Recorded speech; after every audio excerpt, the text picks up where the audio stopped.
Alrighty, so like I said, in chapter 1, we talked about gathering our data, collecting it, and now we're moving on to, okay, what do we need to do next? So this is where we're going to talk about organizing our data, and that can be in the form of a table, or it can be in the form of graphs. And, of course, there's going to be different types of graphs we can look at, a couple different types of tables. We're not going to actually start working on the data today because obviously we don't have too much time. I do actually have an assignment where I've assigned each of you a set of data, and then we can kind of see, okay, how do we take the data, compile a table from that? Once we have the table, how can we come up with the graph? So today we're just going to do more about introduction, just to kind of set the stage in a way, and then we'll actually do the calculations and the work. What would that be, Tuesday?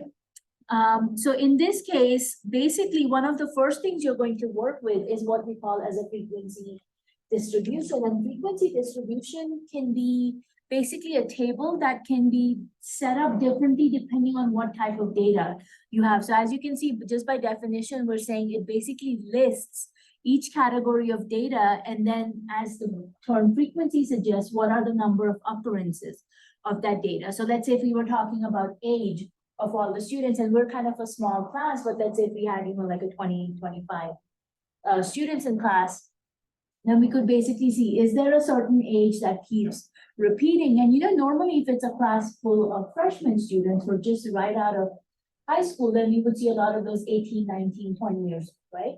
And then as the age group got bigger in some of the more advanced classes, like once we get to calculus and stuff, we may see students maybe more in their early 20s, right? Maybe 22, 23, something like that. So just depending on, where they're at. So the idea is, if there is a certain number that keeps repeating, then our number of occurrences will change based on that. If there's only one student, let's say, who's maybe 25 years old, but the rest of them are, younger than that, then we would just have a frequency of 1. So something of a qualitative data might look like this. So in this case, you can see we're talking about an example of a physical therapist wants to determine the types of rehabilitation required by her patients. So she obtains a random sample of 30 of her patients, records the body parts that require rehab, and then you can see how she compiles the table. So in that first table, try to make it go up a little. So here you can see she's just basically writing down which body part is getting rehabilitation, right? So are they getting physical therapy for their back or for their knee, shoulder, neck, hip, all different kinds of things. So in this case, we're not dealing with numbers, right? We're dealing with categories. So in this case, obviously, then you look at, okay, how many different body parts is she treating? So you've got this whole list over here, and then looking at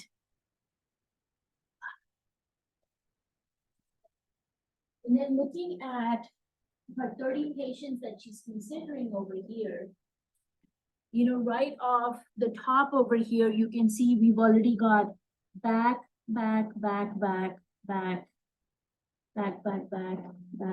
several of them, right? So you count how many times that word appears, in this case, how many times that body part appears, and you can see most of the people in this situation are actually getting treated for back pain or injury or, whatever that might look like. So over here, you can see there's 12 occurrences, and we can see that 1, 2, 3, 4, 5, 6, 7, 8, 9, 10, 11, 12, right? So that's how you tally up how many people were getting treatment for back. You can see there's only 2 people who are getting treatment for wrist, and we can see that over here. We've got a wrist here and a wrist down here. So 2 people for wrist. Looks like there's only 1 person getting elbow, groin, neck. There's 2 people for hand, 2 people for hips, shoulder 4, and then knee 5. So your back is the largest group. Then you've got the knee people. The shoulder comes in next, and the others. Now, the one thing I might have done differently, which it doesn't matter, but if you wanted to, you can also arrange it in the highest to the lowest order, right? So that way you can see my highest frequency was for back rehab. Then the next category was knee, the next was shoulder, but you don't have to. I mean, that's just one of those things where you can kind of decide how you wanted to do this, but that's the idea of a frequency distribution, because you can see when our data was just in this form, it really is not very easy to determine how many people were getting treatment for a certain body part. But as soon as we put it in this little frequency distribution table, it becomes very easy for us to now say, oh, okay, 12 people were getting treatment for back, 5 for their knees, so on and so forth. And that's why organizing data becomes a very important part of, what we're doing with statistics.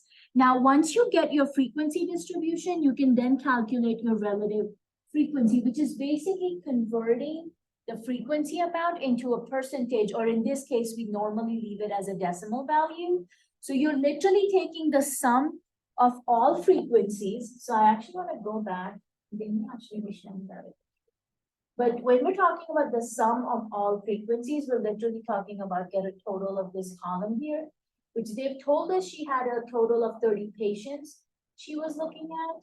Yeah, so this should add up to 30, once you add that column for your frequency distribution. So when you're calculating that relative frequency, you can see in this example, that's exactly how you calculate the relative frequency. So we take that total of 30 patients that she's considering, and then you take each of the frequency values, divide the frequency by your total 30, and you get your relative frequency. So you can see each of the categories got divided by that total of 30, and that's how we came up with all these relative frequencies. So again, as I said, relative frequency is basically how you calculate percentage, but instead of converting it into a percent, we leave them as decimals.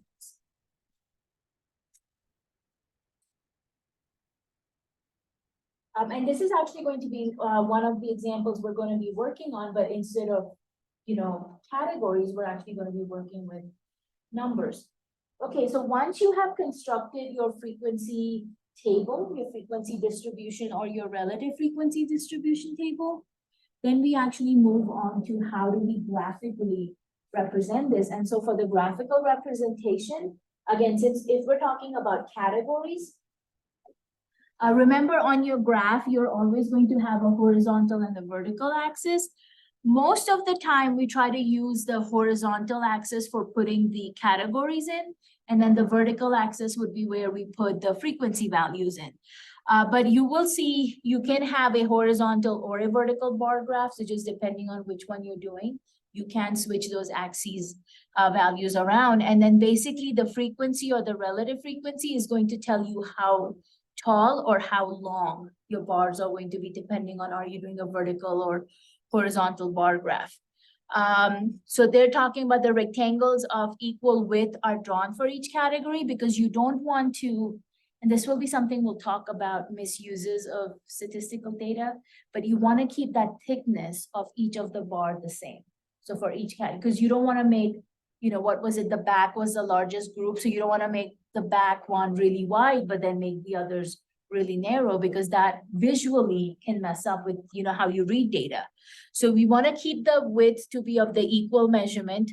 The height of each, like I said, will be represented by the value of the frequency or relative frequency. So looking at that same example here, look at how our graph will end up looking like. And of course, they've still kept it in the same order as how our table was created. So you will see our back is going to be the longest one. Then we had a couple of those 1 or 2 frequency numbers. And then we had the shoulder with the 4 people, the knee with the 5 people, and then back to the 2s and the 1s at the end. So you can see that's how this ends up looking like. So look at that. On our horizontal axis, we've labeled each of the categories. And then on our vertical axis, we have our frequency values. So you can write that as frequency, but if this was a data we were going to present to somebody who does not know what frequency is, because not everybody who's reading the graphs is going to be a statistician. So instead of frequency, I would prefer a label of number of patients, because that's what that represents, right? Because there were 12 people who were getting rehab for their shoulder, right? So instead of frequency, a better label is number of patients. That would be different over here because remember, for the relative frequency, this represents percentage and not people number anymore. So this one, we could definitely leave it as relative frequency. Obviously, my values on the horizontal axis, which we also call as the x-axis, stays the same. But this label is changing, and it's always a good idea to give a title to your graph. Because again, remember guys, the idea is you're not just presenting this data to people who know what statistics is. A lot of times, just think about if there's an article, and we kind of talked about this on the first day, if you're reading an article in a newspaper or a magazine, or maybe they're showing you something on the news, they should know what information they're looking at. So title, labels, and you will see, even though this looks like they are body parts, man, this thing is way too sensitive. This looks like body parts. It's always, again, a good idea to label that x-axis so the reader knows, okay, yeah, I am looking at body parts. And then, like I said, instead of frequency, I would say number of patients. So going back a little bit, in regards to you saying kind of you don't want one to skew your information, would you just take out backs when you're like presenting it in this table, or would you reduce how many in total you collected of that? You want to reflect whatever you had in that table or whatever you had in your data. So because again, it kind of gets into that bias that we were talking about the other day with sampling. Because if we remove anything from the data, we've already created a bias. Gotcha. So you never want to do that. Even if it's going to mess up with how the table looks or visually how the graph looks, you still want to leave it as it is. And that is another thing we're going to talk about once we get to histograms, because you know how I was mentioning I'd go in the order of numbers. You again don't have to do that for a bar graph, but a histogram is a different story. So we'll talk about that next. But the other thing you will notice here is we have spaces, gaps between the bars, right? And that will be something different when we get into a histogram, because in the histogram, all the bars touch each other. But in a bar graph, what we call here, these spaces are okay.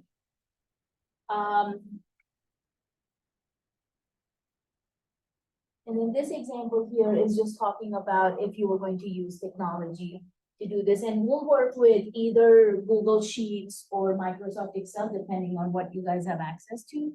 Normally, I do Google Sheets because it's a free program that you guys have access to. I'm not sure if everybody has Microsoft. So that was one type of graph, what we call as the bar graphs. Now, this is a Pareto chart.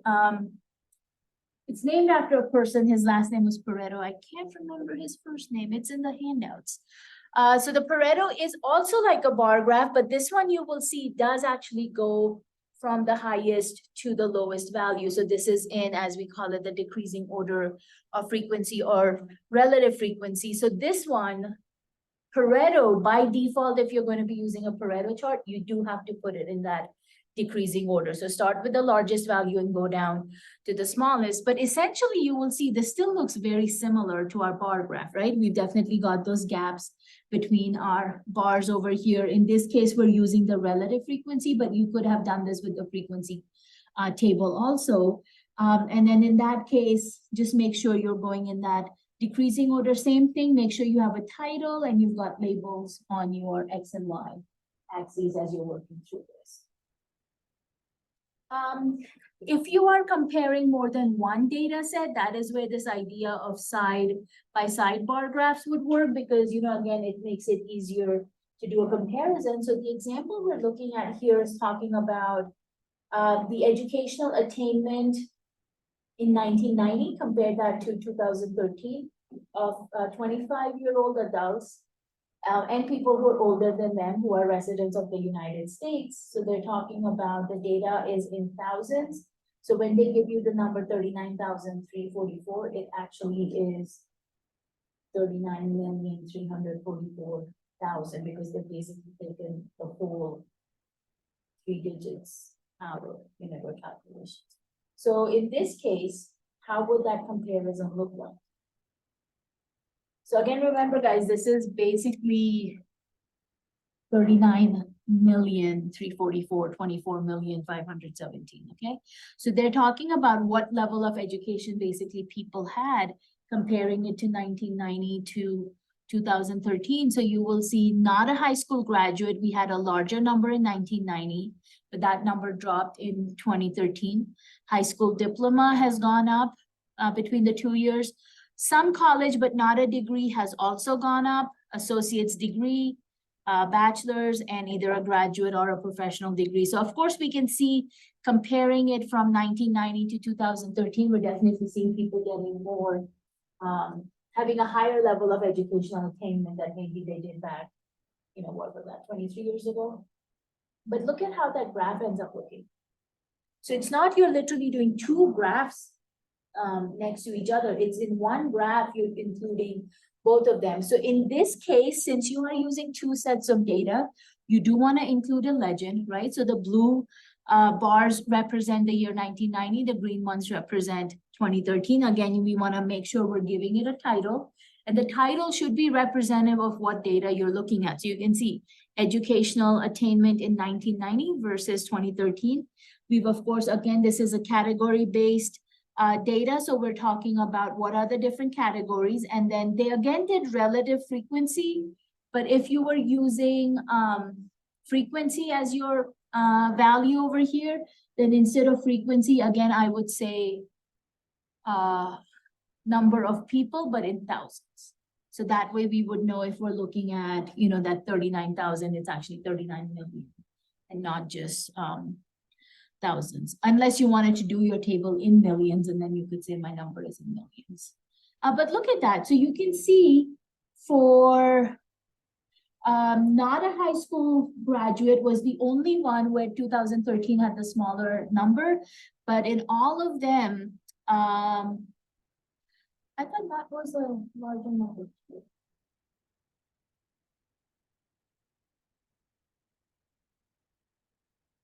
Okay, I see what they're doing. Since they did relative frequency, for calculating the relative frequency, remember they're going to take each of these numbers and then divide it by that total of the frequency column. So in the relative frequency column, you will see some of these numbers will come out to be smaller, because here you can see there was a drop in the 2013 number. These guys are almost about the same, and that's why the bars are the same height here. The 2013 value is smaller in a percentage, so that's why we're seeing that drop in the 2013 column. There was a growth here in 2013, so this green bar is taller. Same thing, growth over here and growth over here as well. So between the relative frequency and the frequency, you will see the graphs will actually look different, just because of the way that percentage, that decimal value is going to come out to be. But overall, I think we can still make the argument that we are seeing an increase in the educational attainment of people compared from 1990 to 2003, especially when we get to the associates, bachelors, and the graduate professionals in those three categories. So that's your, would this be considered a Pareto chart or not? No, because it's not in descending order, right? So this is just a regular simple bar graph, but we're doing two data sets, so a side-by-side bar graph. Horizontal bars is pretty much the same thing as a bar graph, except as you can see, your bars are going to be laying horizontally instead of standing vertically. So in this case, guys, you should notice how your axis values have changed. So your vertical axis now has the degree labels on it, and then your horizontal axis is where we put the frequency or relative frequency values. Of course, the title of our graph still stays the same. We've still included the legend so that we know what the different color bars stand for. But as far as the bar goes, just imagine if I just turned it, what would it be, 90 degrees? It would look exactly the same as that side-by-side bar graph we had.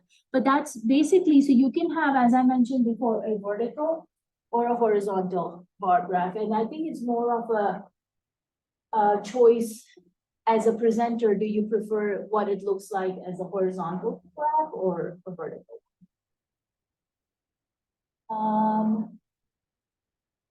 pie chart is something I'd also like us to work on, just so you guys can kind of see how we can do that. And again, we're not going to be doing these by hand. We're going to use technology, which makes the life a lot easier than back in the day where you had to actually get a compass and draw a circle and all that fun stuff. Now, of course, pie charts, as you can imagine, think of a pizza, but the wedges are cut at different measurements. So it's basically a circle which is divided into sectors. Each sector would represent a category of data. The area of each sector would be proportional to the frequency or relative frequency, depending on what you are using. Pie charts really work better with categorical data than they would with numerical, right? So if you had people, if you wanted to know, like something like height, we could probably make a pie chart work, but it would look a lot better in the example that we were just looking at with that educational attainment. So you've got your different degree values over here. We've of course got our frequency, and then we've got our total. So remember that 360 degree of a circle has to represent that total of your frequency, the 206,899, which actually at this point is 206,899,000. So you can see how they're going about doing this. So we've got our different categories for the degree attainment or educational attainment. We've got our frequency. We calculated our relative frequency, and this is looking only for the year 2013 from the numbers. Yeah, so this is only for 2013 that we are doing. Calculate your relative frequency, and then based on that, we have to figure out what the degree of each sector is going to be. And basically what happens is you take your relative frequency and multiply it by 360, right? Because your circle has 360 degrees, and that's how you come up with what the degree measure for each sector would be. Again, we don't really have to do any of this because we'll be using a built-in calculator in Excel or Google Sheets to do that, but look at what that pie chart comes out looking like. So our largest category was the high school diploma. Let's go back and verify that. Yeah, so you can see the high school diploma students were at 61,000, but the rest of them are in 20s, 30s, and then the bachelor's degree was 41, right? So your high school diploma and the bachelor's have to be the largest wedges, with the high school one being the biggest.